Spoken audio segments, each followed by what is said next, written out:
I'm Wendell, and this is level 1. This is the ROG Crosshair 7 Hero from Asus. Something that makes this board unique is that it provides two M.2 slots that both have the full PCI Express 3.0 by 4 bandwidth all the way to the CPU. That means theoretically this guy could do 8 gigabytes per second on a RAID 0 of NVMe M.2 drives.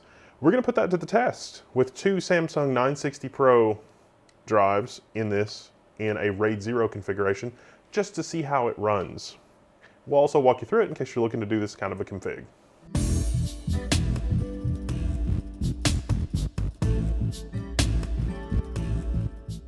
All right, so first, some background.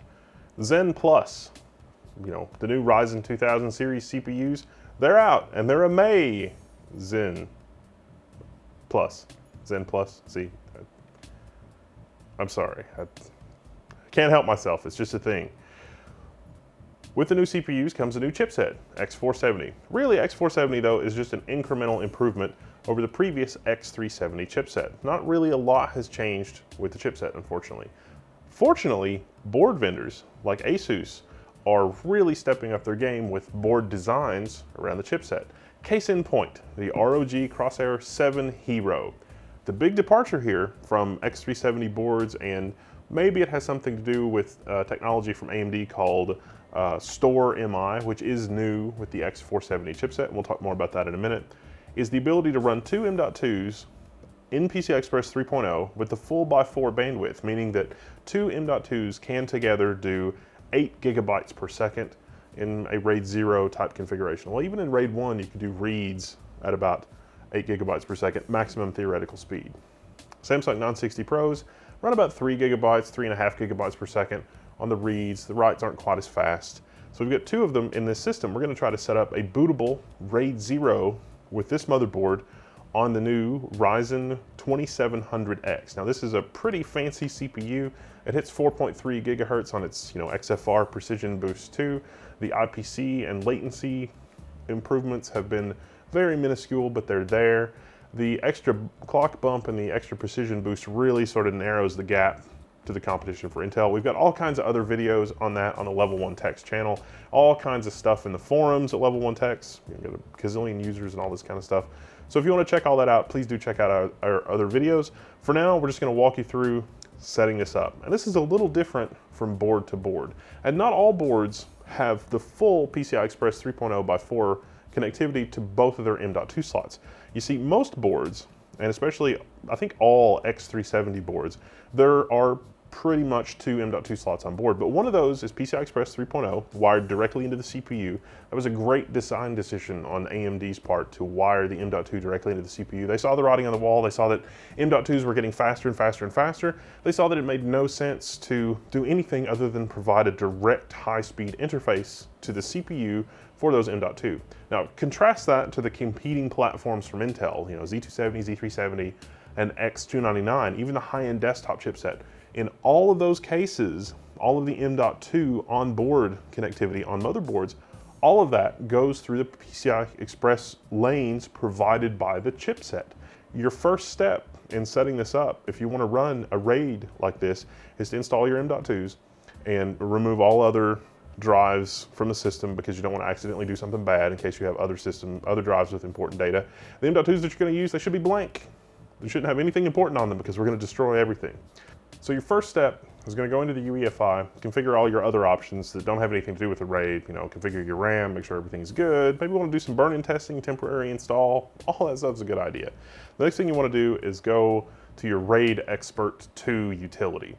And you want to basically initialize the drives, clear everything out, basically get them ready for use. Then you want to create an array. So really creating that RAID array with RAID Expert 2, and that's that's an AMD thing, RAID Expert 2. There's an interface for it in Windows. There's a command line interface. Different boards have different interfaces. This is the Asus interface for RAID Expert 2 on the AMD platform. It varies a little bit here and there, so I'll probably have to do other tutorials like this for other boards because I'm not expecting it to be super consistent from board to board, but I might be delightfully surprised if it does actually turn out to be more consistent from board to board. So anyway, RAID Expert 2, you want to clear the drives and get them to where they just say that they're online. And that means that they're ready to use. Otherwise, it puts them in sort of a legacy mode. And this is pretty cool because you could run, you know, an M.2 and a mechanical hard drive for acceleration, for, you know, store MI, the advanced caching thing, which there'll be probably another video on store MI. That's a new technology from AMD. That's something that's in the press release. You should read about that. Storage acceleration is pretty cool with that. That's not really what this is. This is going straight for the RAID 0, the fastest thing ever, because woo, I don't know. We'll see. Once you've done that, you want to create an array. When you create an array, you've got some options. There's raidable, RAID 0, and RAID 1 in my particular setup because I've got 2 drives. And what raidable means is that it installs a special marker on the NVMe that will tell the RAID software, hey, you can migrate this later.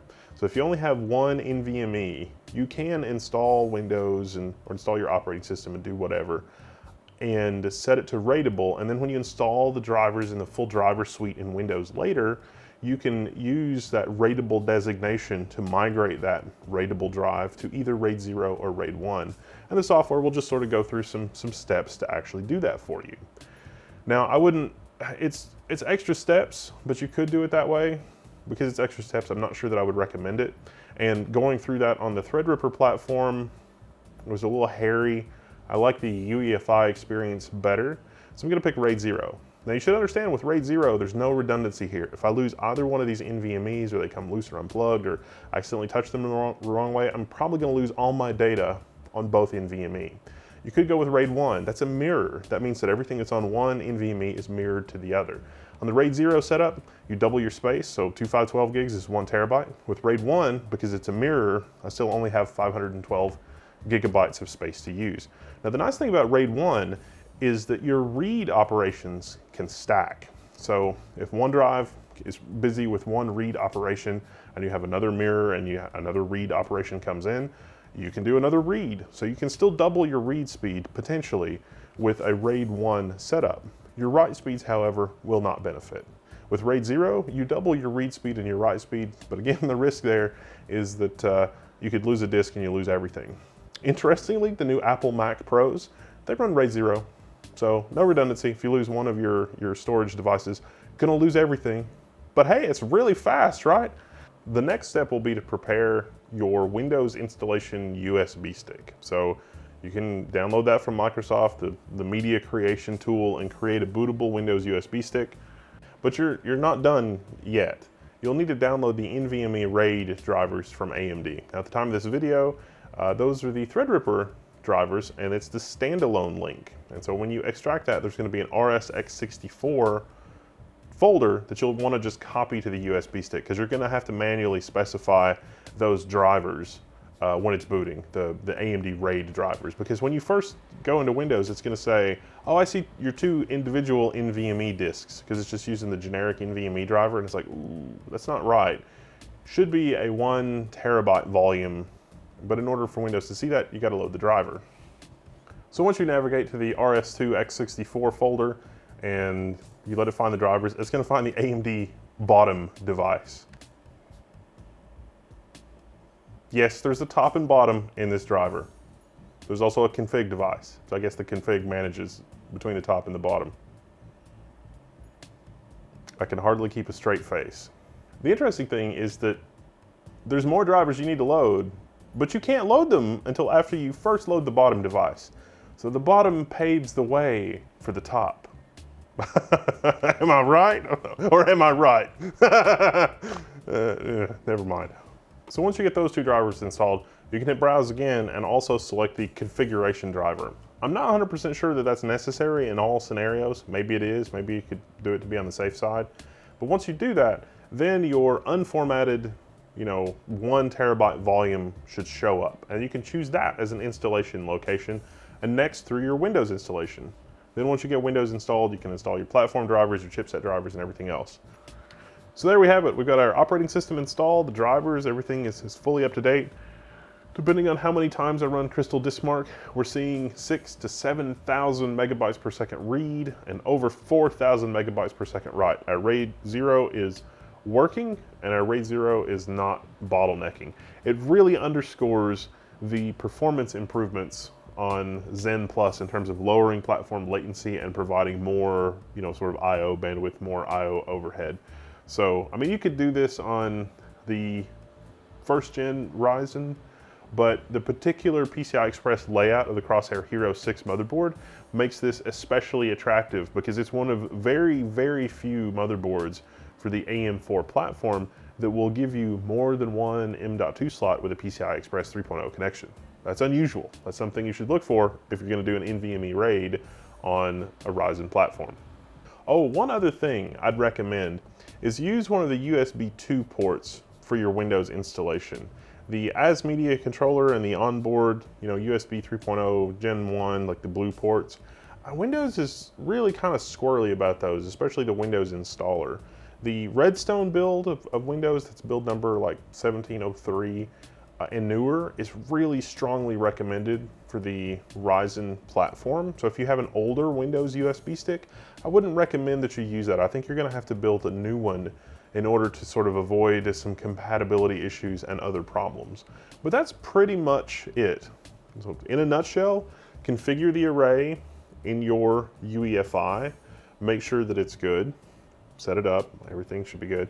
When you boot into Windows and you look at the Windows installer and you see the disks there, resist the temptation to delete the stuff on the disks. It turns out that if you delete the stuff there, the BIOS, this hardware gets into this weird state where it's trying to use the NVMe drives both as standalone drives as well as a RAID array. So don't do anything with the NVMe drives in the Windows installer until you load the drivers.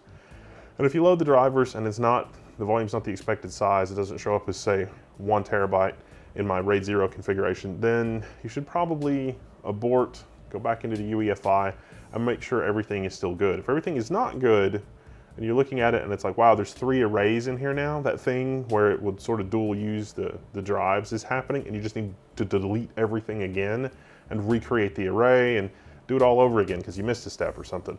If you're really stuck, post some screenshots on the forum at Level 1 Techs. I'm Wendell, I'm signing out, and I'll see you there. And good job, Asus, for X470 with dual M.2 PCI Express 3.0.